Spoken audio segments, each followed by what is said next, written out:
legal risk, operational risk, legal risk, market risk and others hazard. Okay, আমরা আজকে পড়ব risk management process. দেখেন steps of risk management plan, স্টেপগুলো কি কি। আচ্ছা, আপনি জেনে ফেললেন যে রিস্ক আপনাকে আইডেন্টিফাই করতে হবে, এবং আইডেন্টিফাই করতে হলে আপনাকে শুরুতেই জানতে হবে রিস্কের টাইপগুলো কি কি। আমরা অলরেডি টাইপগুলো জেনে ফেলেছি, কি কি রিস্ক আমাদের সামনে আসতে পারে। এইবার আমরা দেখব যে পুরো রিস্ক ম্যানেজমেন্ট প্ল্যানটা আমরা কিভাবে করতে পারি। ফার্স্ট ওয়ান দেখেন প্রজেক্ট রিস্ক ম্যানেজমেন্ট। একটু খেয়াল করেন, আমি সংক্ষিপ্ত করে লিখছি প্রজেক্ট রিস্ক ম্যানেজমেন্ট। এটা হচ্ছে আপনার মূল ভিত্তি। এখন প্রজেক্ট রিস্ক ম্যানেজমেন্ট আপনি কিভাবে করবেন তার জন্য প্রথমে আপনাকে আসতে হবে রিস্ক ম্যানেজমেন্ট প্ল্যান। দেখেন রিস্ক ম্যানেজমেন্ট প্ল্যান, একটু খেয়াল করেন, আপনি যখন রিস্ক ম্যানেজমেন্ট করছেন পুরো প্রসেসটার মধ্যে দিয়ে আসছেন, তখন ফার্স্ট ওয়ান আপনাকে কি করতে হবে, আপনি কিভাবে কাজটা করবেন সেটা ভাবতে হবে, মানে আপনাকে কনসেপ্ট ডেভেলপ করতে হবে। সেই কনসেপ্ট ডেভেলপ করার নামটাই কি রিস্ক ম্যানেজমেন্ট প্ল্যান। আপনি পুরো প্রসেসটা কিভাবে করবেন, আপনি এখানে এসে আগে মেন্টালি চিন্তা করবেন যে আমি এই ধাপের পরে এই ধাপে যাব, এই ধাপের পরে এই ধাপে যাব, এটা আপনি প্ল্যান করে ফেললেন। এইবারে আপনি প্ল্যান মতো আগাতে থাকবেন। প্রথম কাজটা আপনি কি করবেন, দেখেন রিস্ক আইডেন্টিফিকেশন। প্রথম কাজ কি, রিস্ক আইডেন্টিফিকেশন। এখন আসেন, আপনি যখন রিস্ক আইডেন্টিফিকেশন ধাপে থাকবেন তখন আপনি কি কি কাজগুলো করবেন একটু চিন্তা করে দেখেন। আপনি ওখান থেকে বাছাই করবেন যে কোন কোন রিস্কগুলো আমার সামনে আসতে পারে, তার জন্য আপনি কি কি করবেন। প্রথমে দেখেন list of risk from history. একটা জিনিস খেয়াল করেন, আপনার কি কি ধরনের ঝুঁকি সামনে আসতে পারে সেটা আপনি কোন ডেটা থেকে পাবেন, প্রেজেন্ট ডেটা, ফিউচার ডেটা নাকি past data? Obviously past data. আপনি ধরেন বিগত 1 বছরের ডেটা অ্যানালাইসিস করবেন, ওই সেম কোম্পানির পেছনের 1 বছরের বা 10 বছরের আপনি একটা ডেটা অ্যানালাইসিস করবেন। অ্যানালাইসিস করে দেখলেন যে ওই বছরগুলোতে ঠিক কোন কোন রিস্কগুলো আমার সামনে এসেছিল। আপনি সেই ধারণা থেকে, সেই ফোরকাস্টিং থেকে আপনি কি করবেন, ভবিষ্যৎকে আইডেন্টিফাই করবেন। কি বললাম, আপনি পাস্ট হিস্ট্রি থেকে কি করবেন, ফিউচারে কি হতে পারে সেটার একটা ধারণা নেবেন। তাহলে আপনি ধরেন প্রিভিয়াস 10 বছরের একটা লিস্ট আপনি ঘেটে বের করলেন, বের করার পরে সেটাকে আপনি অ্যানালাইসিস করলেন যে ওই 10 বছরে কোন কোন রিস্ক এই প্রজেক্টের মধ্যে এসেছিল, তার মানে এগুলো সামনেও আসতে পারে। তাহলে আপনি একটা লিস্ট বের করে ফেললেন পাস্ট হিস্ট্রি থেকে। সেকেন্ড কি করবেন, লিস্ট অফ পসিবল রিস্ক। আপনি অনেকগুলো টাইপের রিস্ক ওখানে পেয়ে গেলেন। এখন সবগুলো যে আপনার সামনে ঘটবে এমন তো না, ওখান থেকে আপনি পসিবল কোনগুলো, মানে খুব বেশি পসিবিলিটি আছে কোনগুলো ঘটার, সেগুলোকে আপনি আলাদা করে ফেললেন। সেগুলো আপনি কি করলেন, আলাদা করে পিক করলেন। এবার কি করবেন, এক্সপার্ট জাজমেন্ট ইউজিং ব্রেনস্টর্মিং। আপনাদেরকে আগেই বলেছিলাম না, এই যে আমি আপনাদের থেকে যে ডেটাগুলো নিচ্ছি, এক একজনের আইডিয়া নিচ্ছি, একটা কাজ কিভাবে করা যায়, এগুলোকে কি বলা হয়, ব্রেনস্টর্মিং। মানে আমি আপনার থেকে একটা ডেটা নিচ্ছি, আপনার থেকে একটা নিচ্ছি, আপনার থেকে একটা নিচ্ছি, সবগুলোকে একত্রিত করে কি করলাম, আমি একটা আইডিয়া ডেভেলপ করলাম, এটাই কি ব্রেনস্টর্মিং। তাহলে আপনি কি করলেন, লিস্ট আপনার হচ্ছে রিস্ক যেগুলো আছে সেগুলো লিস্ট থেকে কি করলেন, আইডেন্টিফাই করলেন, পসিবল রিস্কগুলোকে আপনি আইডেন্টিফাই করলেন। করার পরে আপনি কি করলেন, এক্সপার্টদের সাথে এটা নিয়ে কথা বললেন যে আসলে এখান থেকে আমার কোন কোন রিস্কগুলো ঘটতে পারে এবং কোন কোন রিস্কগুলো ঘটার সম্ভাবনা একদমই কম। ওকে, এবার দেখেন the status of the project which includes progress report. আপনি কি করলেন, আপনার প্রজেক্টের ধরেন রিস্কগুলো আইডেন্টিফাই করে বসে রইলেন, তাহলে কি হবে না, আপনাকে প্রত্যেকটা সময় পর পর একটা পিরিয়ডিক্যালি আপনাকে কি করতে হবে, ওটাকে মনিটর করতে হবে। ওটাকে কি করতে হবে, মনিটর করতে হবে। কারণ ধরেন আপনার প্রথম 6 মাসের মধ্যে এই রিস্ক আসলো, তার পরবর্তী 6 মাসে গিয়ে কি রিস্কের ধরন চেঞ্জ হতে পারে না, আরো নতুন ধরনের, ধরেন আপনার মার্কেট কোনো কারণে ডাউনের দিকে চলে গেল, কিংবা আপনার মার্কেট ডাউনে ছিল সেটা আপে চলে গেল, তাহলে কি আপনার যেই রিস্কগুলো ছিল সেটা ডাইভার্ট হয়ে যাবে। সুতরাং আপনাকে কি করতে হবে, একটা মনিটরিং প্রসেসের মধ্যে থাকতে হবে। লাস্ট ওয়ান দেখেন ক্লাসিফাইং রিস্ক বাই ক্যাটাগরিজ। আচ্ছা, অনেকগুলো ক্যাটাগরি পড়েছেন, কস্ট রিস্ক, ক্যালেন্ডার রিস্ক, তারপরে কি বললেন, প্রোগ্রাম রিস্ক, লিগ্যাল রিস্ক। এই যে আপনি টাইপগুলো পড়েছেন, এই টাইপগুলো থেকে আপনি ক্লাসিফাই করবেন রিস্কগুলোকে। কিভাবে করবেন, ধরেন আপনি কস্ট রিস্ক পেলেন 10টা, ওই 10টাকে আপনি আলাদা করেন, ওই 10টার মধ্যে আপনি কোনটা কোনটা নিতে পারেন। আপনি ধরেন লিগ্যাল রিস্ক পেলেন 2টা, সেখান থেকে কোনটা নেওয়া যায় আপনি এটা চিন্তা করেন। এই যে আপনি পুরোটাকে ক্লাসিফাই করে একটা আলটিমেট গোলে পৌঁছে গেলেন যে আমার এই রিস্কগুলো আমি আইডেন্টিফাই করে ফেলেছি, দ্যাট মিন্স আমাকে এই রিস্কগুলো নিয়েই কি কাজ করতে হবে। ধরেন আপনি 100 রিস্ক আইডেন্টিফাই করে ফেলছেন, তার মধ্যে আপনি 80টা নিলেন, এখন এই 80টা নিয়েই আপনার কাজ। আমরা কি করি যখন সিভি নেই অনেকগুলো, ধরেন আপনার লোক নেওয়া হবে 10 জন, কিন্তু সিভি পড়লো কত 50টা। এখন এই 50 জনের মধ্যে থেকে আমরা যখন শর্টলিস্ট করে ফেলি 20 জনকে, ওই 20 জনের আমরা কি করি ভাইবা নিই বা রিটেনের জন্য ডাকি। তাহলে ওই যে আমরা 20 জনকে আইডেন্টিফাই করে ফেললাম, বাকি যে 30 জন, ওই 30 জন নিয়ে কি আমার আর কোনো কাজ আছে? ওই 30 জন নিয়ে কিন্তু আমার আর কোনো কাজ নেই। তাহলে আমি যে সবগুলো রিস্ক থেকে ওই 20টা রিস্ককে আমি আইডেন্টিফাই করে নিয়ে আসলাম, আলটিমেটলি আমি ক্লাসিফাই করে ফেললাম এবং বিভিন্ন ক্যাটাগরিতে ফেলে দিলাম। তার মানে আমি এখন এই 20টা রিস্ক নিয়ে সামনের প্রসেসগুলোতে আগাবো, বাকি 30টা কিন্তু আমি ফেলে দিলাম। বুঝতে পেরেছি? ম্যাম তার মানে তো এই না যে লাইক বাকি 30টা রিস্কের মধ্যে কোনো রিস্ক আসবে না। না না, এই যে আমি বললাম যে আপনাকে মনিটরিং করতেই হবে। দেখেন কনসিস্টেন্সি প্রগ্রেস রিপোর্ট আপনি কিন্তু কিছুদিন পর পর মনিটরিং করবেন, কিছুদিন পর পর আপনি দেখবেন আপনি যে রিস্কগুলোকে আইডেন্টিফাই করেছেন সেগুলো কি আদৌ এটার সাথে কানেক্টেড অর নট। এমনও হতে পারে 6 মাস পরে গিয়ে আপনার আরো 2টা রিস্ক যোগ হতে পারে, এমনও হতে পারে 6 মাস পরে গিয়ে আরো 3টা রিস্ক বাদ হয়ে যেতে পারে, দুটোই করতে পারে। ঠিক আছে, ওকে। এখানে কার কোনো সমস্যা আছে? নেই। আরেকবার একটু বোঝাবো। দেখেন রিস্ক আইডেন্টিফিকেশনের মধ্যে কয়েকটা কাজ আপনাকে মাস্ট বি করতে হবে। তার মানে প্রথমে আপনাকে একটা লিস্ট করতে হবে যে কি কি রিস্ক আমার সামনে আসতে পারে। সেটা আমি কিভাবে জানবো? পাস্ট হিস্ট্রি থেকে। কিভাবে জানবো? পাস্ট হিস্ট্রি থেকে, পাস্ট অ্যানালাইসিস থেকে আমি জানবো। তো ওই ডেটাগুলোকে নিয়ে আমি অ্যানালাইসিস করার পর আমি দেখলাম যে আমার 15টা রিস্ক সামনে আসতে পারে। এখন আমি কি করব?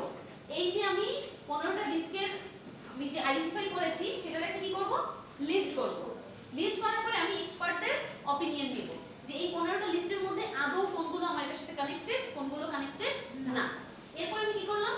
ওটাকে আমি প্রগ্রেস রিপোর্ট আমি সবসময় মনিটর করতে থাকলাম যে আমি এখান থেকে 15টা পিক করলাম, এই 15টা কি আমার আদৌ এটার সাথে কানেক্টেড অর নট, নাকি আরো কিছু অ্যাড করব, নাকি আরো কিছু ডিস্ট্রাক্ট হয়ে যাবে। এই বিষয়টা আমি কি করলাম? সবসময় অ্যানালাইসিসের উপরে থাকলাম। এবার লাস্টে কি করব? আমি যে রিস্কগুলোকে পেলাম সেই রিস্কগুলোকে আমি বিভিন্ন ক্যাটাগরিতে ভাগ করে ফেলবো, কোনটা আমি কোন ক্যাটাগরিতে রাখতে পারি। এবং আপনি দেখবেন আমাদের বাজেট যেহেতু সীমিত, আমি কিন্তু সব রিস্কের পেছনে মানে সব টাকা আমি ঢেলে দিতে পারবো না। আমার যে রিস্ক একদম হাইয়ে থাকবে সেখানে আমি একটু বেশি টাকা ইনভেস্ট করব, যেটা আমার লোতে থাকবে সেটাকে আমি একটু পরবর্তীতে প্রায়োরিটি দেব। এভাবে কিন্তু আমাদের বাজেটটা ইউটিলাইজ হয়। ঠিক আছে, এখন কোনো সমস্যা আছে? ওকে, আমরা পরবর্তীতে যাচ্ছি। দেখেন পরবর্তীতে কি বলেছে, আপনি রিস্ক আইডেন্টিফাই করার পরে কিন্তু রিস্ক অ্যানালাইসিস করবেন। দেখেন এখান থেকে আপনার অ্যারো চিহ্নটা এখানে আসবে, আপনি কি করলেন? রিস্ক অ্যানালাইসিস করবেন। দেখেন আপনি পাস্ট 10 বছরের একটা ডেটা পেয়ে গেলেন, আপনি কিন্তু 10 ইয়ার্স এর একটা ডেটা নিলেন। এখন এই 10 ইয়ার্স এর ডেটাকে আপনি এই ফেজে এসে কি করবেন? অ্যানালাইজ করবেন। এখন অ্যানালাইজ করার জন্য আমি আপনাদেরকে বলেছিলাম যে বিভিন্ন ধরনের সফটওয়্যারও কিন্তু আছে। এই ডেটাটা অ্যানালাইসিস আপনারা সেই সফটওয়্যার দিয়ে করতে পারেন, যেমন SPSS অর স্মার্ট PLS, আর কি বলেছিলাম? এক্সেল এর কথা বলেছিলাম, পাইথনের কথা বলেছিলাম। যেটাই বলেন না কেন, ইভেন আপনার যদি এমনও হয় অনেক সময় 10 জন লোক বসেও একত্রে ডেটাটাকে অ্যানালাইসিস করে ফেলেন, তাহলে আপনি যে ডেটা পেলেন এখন কাজ কি? সেই ডেটাকে অ্যানালাইজ করা। দেখেন রিস্ক অ্যানালাইসিস। আচ্ছা কি বলেছে? The risk exposure or risk score is the value determined by multiplying impact with the risk probability. আচ্ছা আমি আপনাদেরকে বলেছিলাম যে আপনাকে দেখতে হবে একটা রিস্ক ঘটার পসিবিলিটি কতটুকু। এমনও হতে পারে 50%, মানে ঘটতেও পারে নাও ঘটতে পারে, একদম মিডলে। এমনও হতে পারে 20%, তার মানে কি এটা লেস। আবার এমন হতে পারে যে 100% এর কাছাকাছি, 80 or 90। সো এই যে আপনি কি করলেন? একটা ভ্যালু যে বের করলেন, মাল্টিপ্লাই করে আপনি কি করলেন? এটা কিন্তু প্রত্যেকটা ক্যালকুলেশনের মধ্যে দিয়ে আপনাকে যেতে হবে। রিস্কের ম্যাথ করেছেন না? এটা কিন্তু ইন্টারে অলরেডি আপনি রিস্কের ম্যাথ করে এসেছেন। ওই সেম প্রসেসের মাধ্যমে আপনি একটা ক্যালকুলেশনের মাধ্যমে কি করতে হবে? আমার রিস্কটাকে অ্যানালাইসিস করতে হবে, ওটার পসিবিলিটি আমাকে বের করতে হবে, প্রবাবিলিটি কতটুকু, আদৌ আমার ওটা ঘটবে কি ঘটবে না। যেমন আমরা যদি ন্যাচারাল ডিজাস্টারের কথা বলি, সেটার প্রবাবিলিটি কিন্তু আমরা খুব কম বের করতে পারি, কারণ আমাদের আসলে এটার উপরে কোনো হাত নেই। কিন্তু আমরা মার্কেটের যে রিস্ক সেটা কিন্তু আমরা প্রবাবিলিটি বের করতে পারবো খুব সহজে। কারণ আপনি দেখবেন যে মার্কেটের এখন কন্ডিশন কেমন, আগে কন্ডিশন কেমন ছিল, এটার উপরে বেসিস করে আপনি ডেটাকে অ্যানালাইজ করবেন, ক্যালকুলেশন করবেন, ক্যালকুলেশন করলে একটা পার্সেন্টেজ বের হয়ে আসবে। ঠিক আছে? ওকে, দেখেন the urgency of risk responses planning can be marked with different colours. কি বললাম? ধরেন আপনার এখানে কয়টা রিস্ক ছিল? ধরেন আপনার 10টা রিস্ক ছিল। এখন আপনি এখান থেকে 5টাকে ধারণা করলেন যে হাই প্রবাবিলিটি, আপনি 2টাকে ধারণা করলেন মিডল, একদম ধরেন 50% প্রবাবিলিটি। এখন কয়টা থাকে? আরো 3টা। এই 3টা হচ্ছে লো প্রবাবিলিটি। এখন আপনি এই যে যেভাবে করে র‍্যাঙ্ক করলেন, দেখেন এই যে আপনি যেভাবে করে র‍্যাঙ্ক করলেন, এই র‍্যাঙ্ক অনুযায়ী কি আপনি তার বাজেটটা নির্ধারণ করবেন না? আপনার বাজেট যেহেতু কম, আপনি বাজেটটাকে ইউটিলাইজ কিভাবে করবেন? যেই রিস্ক ঘটার পসিবিলিটি সবচেয়ে বেশি, আপনি সেখানে টাকা আগে ইনভেস্ট করবেন, যাতে ওই রিস্ক আমার না ঘটে। ওই রিস্কের ব্যবস্থা আপনি আগে নেবেন, যাতে ওই রিস্ক সামনে আসলে আপনি সেটা সামলাতে পারেন। এরপরে আপনি আসবেন মিডলে, তারপরে যাবেন কি লোতে, এবং একটা সময় কোথায় যাবেন যেটা আমাদের হাতে কোনোভাবেই নেই, কিন্তু আমরা আগে থেকে একটা মানে ছোটখাটো একটা প্ল্যান করে রাখতে পারি যে ঘটলে আমরা কি করতে পারি। এই যে আপনি র‍্যাঙ্ক করলেন এবং র‍্যাঙ্ক করলে আর্জেন্সি বেসিস, দ্যাট মিন্স কোন রিস্কটা আপনার সবার আগে সমাধান করা দরকার, কোনটা নিয়ে সবার আগে ভাবা দরকার, আপনি সেখানে ইনভেস্ট করলেন। এরপর দেখেন কি বলেছে, the score represent the lower threshold for the classification of risk assuming normal condition. Okay, আপনি এই 10টা রিস্ক কিন্তু আইডেন্টিফাই করে ফেললেন ঘটতে পারে, কিন্তু সেটা কখন ঘটতে পারে বলেন? Because of uncertainty. এখন আপনি কিন্তু এই আনসার্টেনটি বেস করে আপনি রিস্কগুলোকে বের করলেন, কিন্তু আপনাকে খুব অবাক করে দিয়ে কন্ডিশনটা এমন হয়ে গেল খুবই নরমাল। ধরেন আপনি ধারণা করেছিলেন 1 মাস পরে বন্যা হতে পারে, 1 মাস পরে কি হতে পারে? বন্যা হতে পারে। এখন 1 মাস পরে গিয়ে দেখা গেল আমরা যে ধারণা করেছি সেটা ঘটার কোনো পসিবিলিটি নাই, কারণ সিচুয়েশন একদম নরমাল। সিচুয়েশন কি একদম নরমাল। ধরেন আপনি চিন্তা করে রাখলেন যে শেয়ার মার্কেটের যে অবস্থা যাচ্ছে তাতে কোনো না কোনো কারণবশত সামনের 1 মাস পরে আমার শেয়ার মার্কেট ডাউন হবে, ক্র্যাশ করবে, কিন্তু আপনাকে অবাক করে দিয়ে ইকোনমি এমন ভাবে চেঞ্জ হয়ে গেল যে শেয়ার মার্কেট ধস হলো না, বরঞ্চ একদম নরমাল পজিশনে থাকলো, একদম নরমাল পজিশনে থাকলো, আপও হলো না, ডাউন হলো না। এখন ওই নরমাল সিচুয়েশনে কি আপনার যে রিস্ক আইডেন্টিফিকেশন যেটা করেছেন সেটা কি কোনো কাজে লাগবে? লাগবে না। ভেবে চিন্তে দেখেন আমরা রিস্ক আসলে পাই কিভাবে? আমার রিস্কের মূল বেসিক কি? আনসার্টেনটি। সো আমি আনসার্টেনটি থেকে এটা আমি কাউন্ট করলাম, কিন্তু এটা কিন্তু ঘটতেও পারে, নাও ঘটতে পারে। তাহলে যখন আমার সিচুয়েশন নরমাল থাকবে তখন কিন্তু এটা কোনোভাবেই ঘটবে না, তার মানে তখন আমার এই প্রসেসটাই কোনো কাজে আসবে না। জাস্ট আমি আগে থেকে একটা ব্যবস্থা নিয়ে রাখলাম, যদি ঘটে আমার ব্যবস্থা কাজে লাগবে, যদি না ঘটে আমার ব্যবস্থা কাজে লাগবে না, আমার কোনো লস নেই। ঠিক আছে? ওকে, তাহলে বলেন তো রিস্ক অ্যানালাইসিসের মধ্যে মূল পয়েন্টগুলো আমরা কি কি পেলাম? একটা সামারি করেন তো। ফার্স্ট ওয়ান হচ্ছে কি আমাকে রেটিং করতে হবে, রিস্কগুলোকে রেটিং এর মাধ্যমে প্রবাবিলিটি বের করতে হবে, এবং সেই প্রবাবিলিটি আমরা কিভাবে পাবো? ক্যালকুলেশনের মাধ্যমে, বিভিন্ন সফটওয়্যারের মাধ্যমে, বিভিন্ন অ্যানালাইসিসের মাধ্যমে। আচ্ছা, সেকেন্ড ওয়ান বলেছি আমরা যে র‍্যাঙ্ক করব সেই র‍্যাঙ্কের আর্জেন্সি বেসিস করে আমরা ব্যবস্থা নিব, এবং থার্ড ওয়ান বলেছি কি যে আমরা যখন রিস্কগুলোকে আইডেন্টিফাই করব বা মার্ক করব সেগুলোকে আমরা বিভিন্ন কালার ইউজ করব। দেখেন, ইউজ ডিফারেন্ট কালারস। আপনি যেমন রেড কালার ইউজ করতে পারেন যেটা একদম হাই প্রবাবিলিটি, তাই না? আবার যেটা একদম লো প্রবাবিলিটি সেখানে আপনি গ্রিন সিগন্যাল ব্যবহার করতে পারেন। এই যে আমরা ক্যাটাগরি করলাম, আলাদা করলাম, এবং শেষে গিয়ে আমি কি করলাম, যখন আমার নরমাল কন্ডিশন থাকবে তখন আমার এই ধরনের অ্যানালাইসিস আসলে কোনো কাজে আসছে না, দ্যাট মিন্স আমার ওই রিস্কটা ঘটছে না, খুব স্বাভাবিক সিচুয়েশন। ঠিক আছে? আমরা আবার ব্যাকে যাই। দেখেন থার্ড ওয়ান কি বলেছে? থার্ড ওয়ান বলেছে রিস্ক ম্যানেজমেন্ট। আপনি দেখেন রিস্ক আইডেন্টিফাই করে ফেললেন, রিস্ক অ্যানালাইসিসও করে ফেললেন, আপনি জানেন কোন কোনগুলো ঘটতে পারে, কোন কোনগুলো ঘটতে পারে না। এবার আপনি কি করবেন? যেটা আপনি পেয়েছেন সেটাকে ম্যানেজ করবেন। ম্যানেজ করা মানে কি? ব্যবস্থা নেবেন। আপনি জানেন, আপনি আইডেন্টিফাই করে বের করে ফেললেন যে আপনার সিজিপিএ কেন ডাউন হয়েছে। আপনি চেয়েছিলেন 3.80 হবে, কোনো কারণে 3.70 পেয়েছেন। এখন আপনি আইডেন্টিফাই করে ফেললেন যে আমি ওই কোর্সগুলোতে আরেকটু ভালো করতে পারতাম, এই কোর্সগুলোতে আমার রেজাল্ট খারাপ হয়েছে, এটা আপনি আইডেন্টিফাই করে ফেললেন। এখন আপনি অ্যানালাইসিস ফেজে এসে কি করলেন? অ্যানালাইসিস করে দেখলেন আপনি কেন, মানে খারাপটা কেন করেছেন, দুইটা সাবজেক্ট আপনি খারাপ করেছেন, এর রিজনটা কি? রিজনিং আপনার লেখার কোয়ালিটি ভালো ছিল না অথবা আপনি ক্লাসে মনোযোগ দেননি, দুটোর একটা। তো যখন আপনি আইডেন্টিফাই করে ফেললেন যে কেন আপনার খারাপ হয়েছে, থার্ড ওয়ানে গিয়ে আপনি কি করবেন? যদি জানেন যে আপনার লেখার কোয়ালিটি খারাপ ছিল, পরবর্তী সেমিস্টারে আপনি আপনার লেখার কোয়ালিটি ভালো করবেন। যদি আপনার মনে হয় যে আপনি ক্লাসে মনোযোগ কম দিয়েছিলেন, এই কারণে রেজাল্ট খারাপ হয়েছে, কারণ টিচার কি বলেছে আপনি ধরতে পারেননি, আপনি পরবর্তী সেমিস্টারে গিয়ে কি করবেন? ক্লাসে মনোযোগী হবেন, ক্লাসে নোট করবেন। দেখেন আপনার নোট করার পসিবিলিটি বেড়ে গেছে।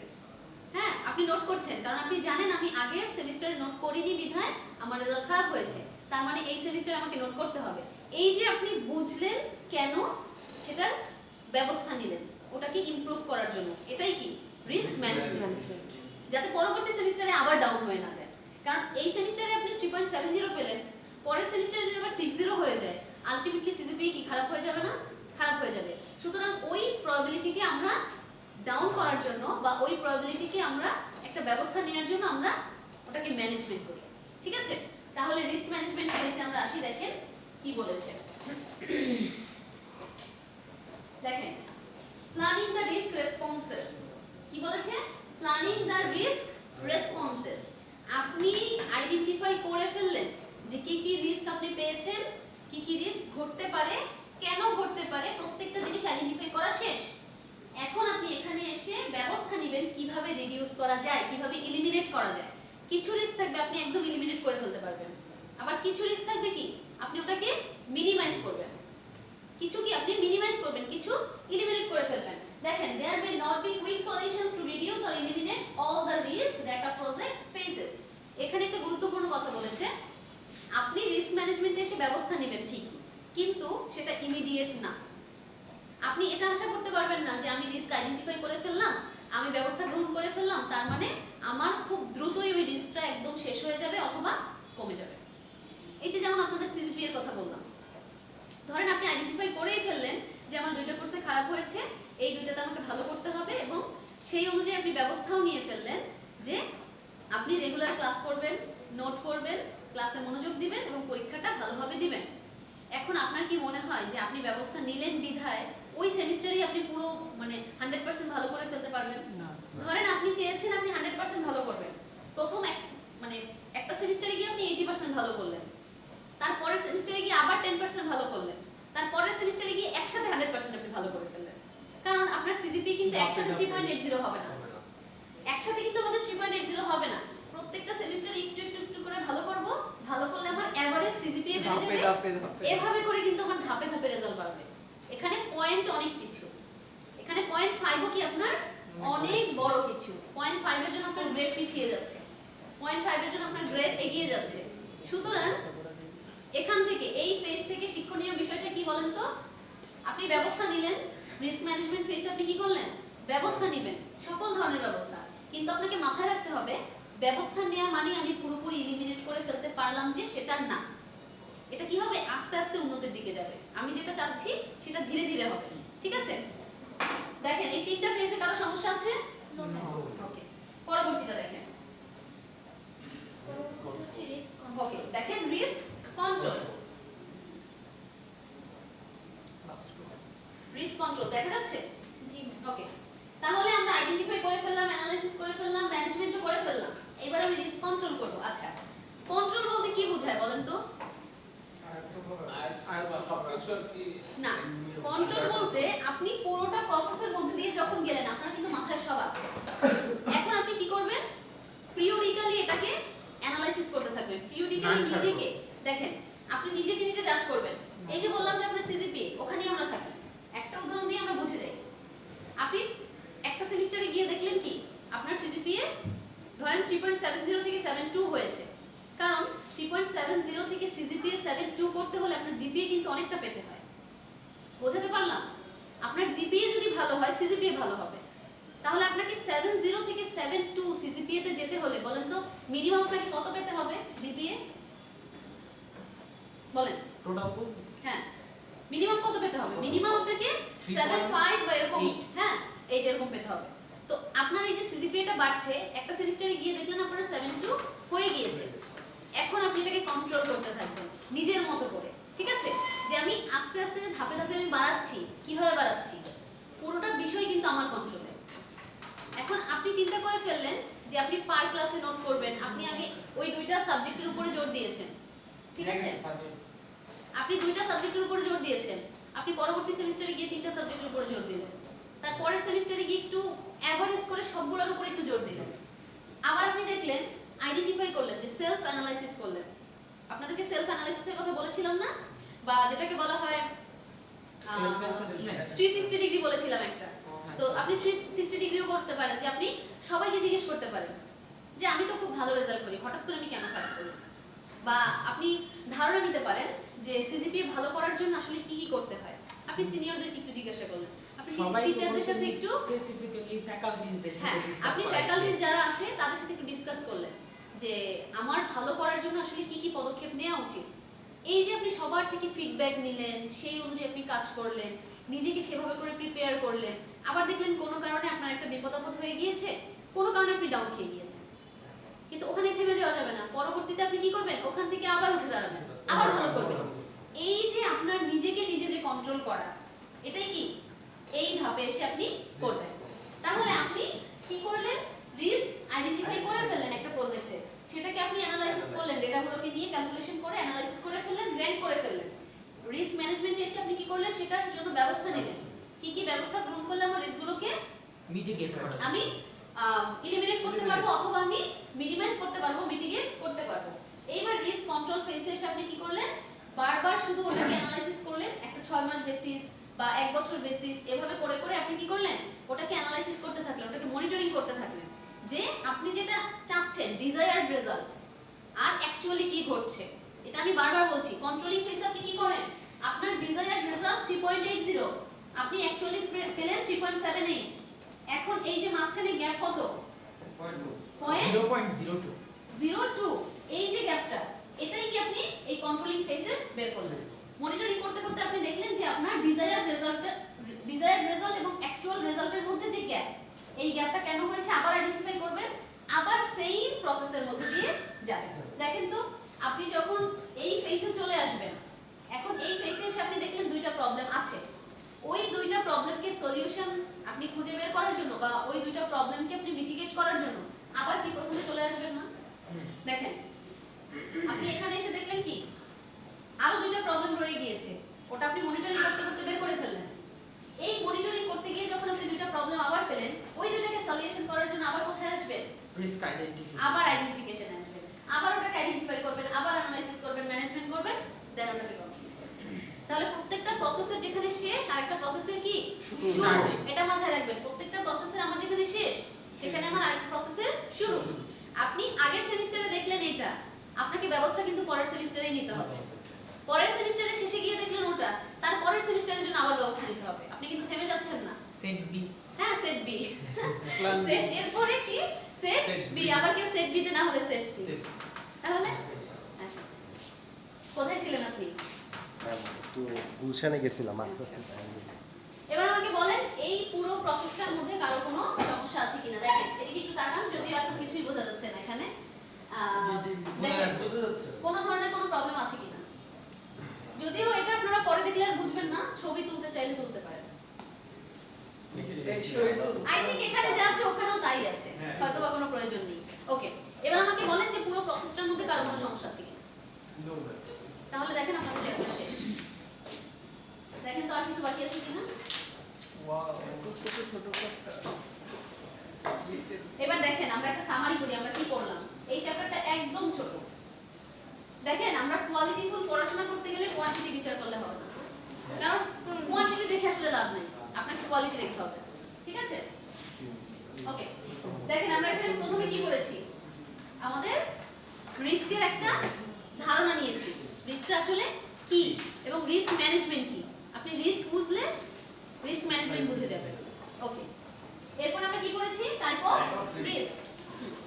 টাইপ অফ রিস্ক, এখানে আমরা কয়েকটা টাইপ করেছি, cost risk, calendar risk, operational risk, market risk, তারপর কি করেছিলাম, legal risk and others hazard. Okay, এরপরে আমরা পরের ধাপে পড়েছি রিস্ক ম্যানেজমেন্ট প্রসেস। এবং রিস্ক ম্যানেজমেন্ট প্রসেসের মধ্যে মূল চারটা ধাপ কি কি? Risk identification, risk analysis, risk management, risk control and monitoring. Okay, এবার আমাকে বলেন তো এই চ্যাপ্টারটা খুব ছোট না এবং খুব সুন্দর না? রিস্কের মধ্যে এই তিনটা জিনিসই বেশি গুরুত্বপূর্ণ আমাদের জন্য। এগুলো জানলে আমরা মোটামুটি রিস্কের সম্পর্কে একটা ধারণা পেয়ে যাই। ঠিক আছে, এখন আপনারা আমাকে বলেন যে আপনারা কোন চ্যাপ্টারের উপরে এক্সামটা দিবেন। এটার উপরে দিলে দেওয়া যায়। ভিডিওটা অফ করে দাও। এটা শেষ করতে পারেন। এটা তো তুমি দিয়ে দিন। হ্যাঁ